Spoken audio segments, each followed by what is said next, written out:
The content of this podcast is for informational purposes only and is not a substitution for professional medical or mental health advice, diagnosis, or treatment. If you're struggling, please seek help from a licensed mental health professional.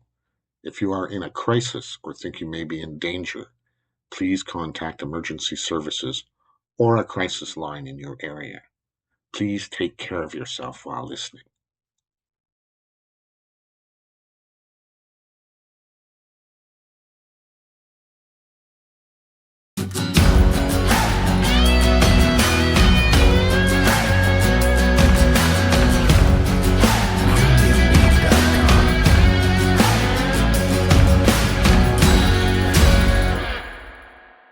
With me now on Northern Echoes, the journey is Beth Moellenkamp.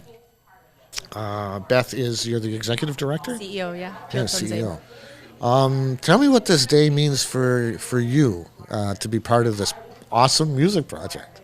It's amazing for us when we think about our youth that we support.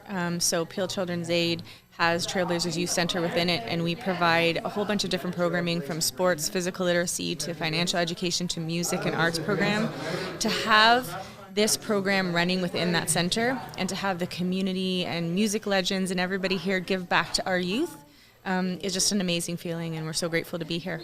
Yeah, and youth are probably in most need of the connector of music and how it lives within communities and how it how it speaks for them where they don't have to speak for themselves. Absolutely. When we think about children and youth that come to the attention of the child welfare system, they have abuse, neglect, trauma histories at times, and they need an outlet. And music is that outlet and an opportunity for them to be able to have those types of programming or supports or just that opportunity to heal in a way that's different from what we traditionally see as a need for children and youth who may be experiencing some of those challenges. And music's been around forever. Since millennium. Absolutely, absolutely. And it's important to teach that connection. It brings a lot of self-awareness for that. The programs in the musical sense that you host, what do you teach them music, or how does that transcend? Well, we're raising money today for the Awesome Music Hour, which is going to actually be running programs for our youth. And so that opportunity for them to have that space, even when I was younger, I used to be a figure skater. And so that was a sports piece, but music was a big part of that. And it meant a lot to me. It was that safe space, that place to heal. And so for our youth to be able to have access to those types of programmings, often they don't. And when we think about our most vulnerable, we want to be able to ensure that they have the best. And so the opportunity to have a program like this work for our youth and come to them is going to be game-changing for them. And will be that inspiration that they're often looking for. There's so many awesome things about this awesome music project.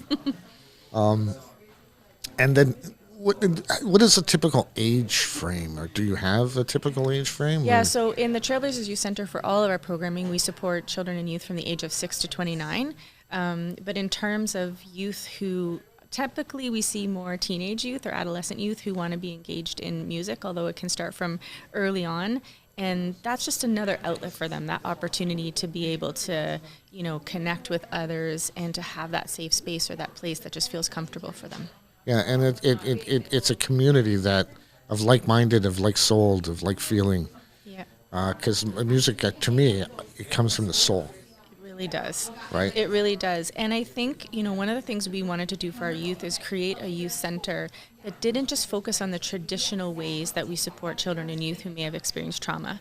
We wanted to make sure that they just didn't get good enough, that they got the absolute best. And so working with partners like the Awesome Music Project, or working with other, community providers, or doing things to bring for them, that's going to give them that holistic wraparound services that we know we all had, right? That opportunity, whether it's through play, through music, to be able to just heal and to be able to feel connected to something.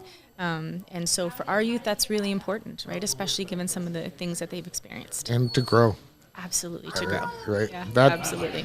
Music is an opportunity to grow and become creative. And when you're going through trauma, there's not that many opportunities to be creative. It becomes a box and almost like an enclosing room.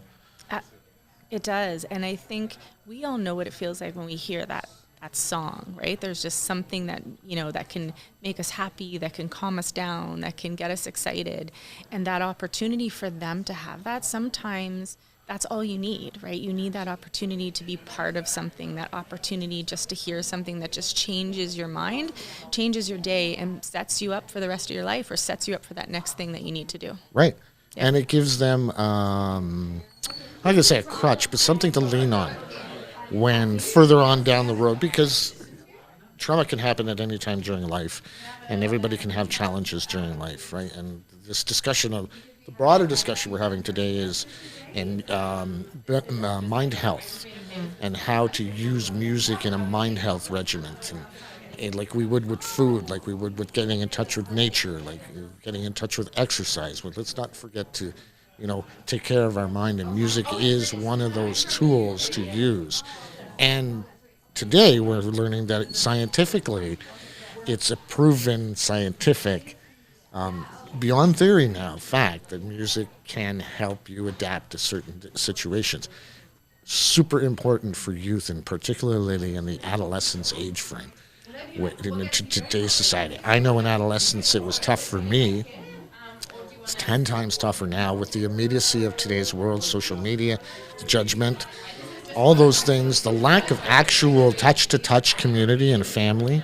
Absolutely. I actually think social media changed the game in terms of how youth interact with one another.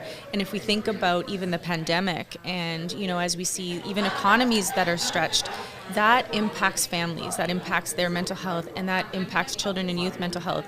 And we saw in the pandemic youth being isolated, or the time they missed from school. All of those have seen an increase in mental health, whether that be depression, anxiety, and we're starting to see those things now. So we need to have different ways of engaging them, different ways to kind of bring them to the table.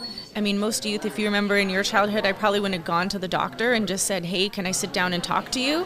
But I would have gone to maybe a community center. I would have been part of a program. I would have connected with music in a different way that would have helped to provide that calmness for me. And we need to actually normalize that and integrate that into the day-to-day programming that we have for our children and youth. Yeah, you're building foundations. That's the hope, is to build foundations and hopefully build a stronger future for them as well. Yep, and we need more of it.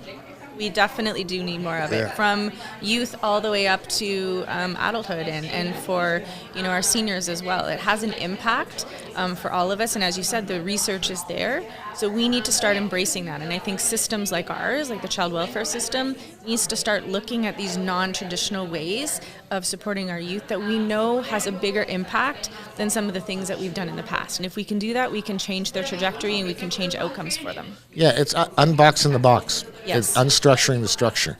Absolutely. Right? So everybody has that soul within themselves, right? Their spirit being, right? And it's unleashing your spirit being, within, a productive manner, to flourish, right? And to have that self-confidence. And teaching them these mechanisms when they're a youth will help them cope through life. Because sometimes it doesn't even get easier as you get into adulthood, and you get a career, you have children and family, and mortgage payments, car payments, and everything like that. Sometimes those coping mechanisms, we lose how to cope because we're just too busy, right? We do. And I think those coping mechanisms and those healthy outlets, such as music, such as physical literacy, all those types of pieces, when we put those things together and we teach at a young age, those are the outlets that we go back to time and time again when we have those stressors, as you say, that don't go away. It gets harder, as you go into adulthood, but it's not impossible. And connecting them at this age with those types of things and that connection to music is so important. Yep, and it'll help further on down the road when we get into an aging population. Absolutely. And, we go through the circle of life where we become childlike again, right? We do. And it's to reach back and have that music there, or that ability to play music or understand music or love music or identify with music, will help that transition down the road. You know what I mean? To keep your mind healthy and active as long as you can and enjoy life. Absolutely. And there's just that connection when you hear that song or something that makes you smile. And, we see it with our youth. My mom is aging and has dementia, and I see her reaction to music. And I've actually been talking to her about this work and the project, and, you can see just that connection. So you're right. It's that circle of life, right? Right from, early onset, adolescence, youth, right through to as we age. It's so important, and you can see that impact, and we need to talk more about it, and we need to be integrating it more. It's been around. Music has been around since time immemorial. It really has. And it's, when you see a baby react to music and they dance and they bounce, and that's the first inclination. That's my first scientific proof that it matters. That it matters, yeah. And you can see that joy, and it's that moment to, as you said, life is tough, right? There's things that we're navigating. It's that moment to kind of calm you, to, ground you, to be able to say, hey, let's step away from what our minds are telling us and just try to just be present in the moment. And that's often the hardest thing, right, is to be present in the moment as we're dealing with the stress. I think that's one of the things that music does, is it helps you to stay in that present, which we know has a lot of healing effect. So. There's a lot of talk about being present now, right? So again, and I'm not going to use social media as a scapegoat. It's just become a different way to communicate that became very unpersonal and it wasn't purposeful or meaningful, right? And I think we are gravitating back as a society to being present, being purposeful, and being meaningful in our actions and our communications with our communities, right? Yeah, I mean, when I grew up, we didn't have social media, right? So you had to learn to talk to one another. You had to learn to build those relationships and make those connections. And social media has brought some positive things, but it's also made those connections tougher. So I think for society to balance it a little bit and to, have our children and youth be more connected to things like you said, nature, music, those pieces, that's going to hopefully level the playing field and get us back to a place where we know we need to be. Yep. Yeah, and that's the goal, and it's an awesome goal. It's an awesome goal. It absolutely is. Yeah, it's an awesome music project. Awesome music project. Thanks for stopping by today, the Northern Echoes and the Awesome Music Project Golf Tournament, Beth. Thank you so much. I appreciate you having me on. We'll chat soon. Maybe next year we'll see next where we year, are. We'll see you next year. Yeah. Thank you so much. Thanks.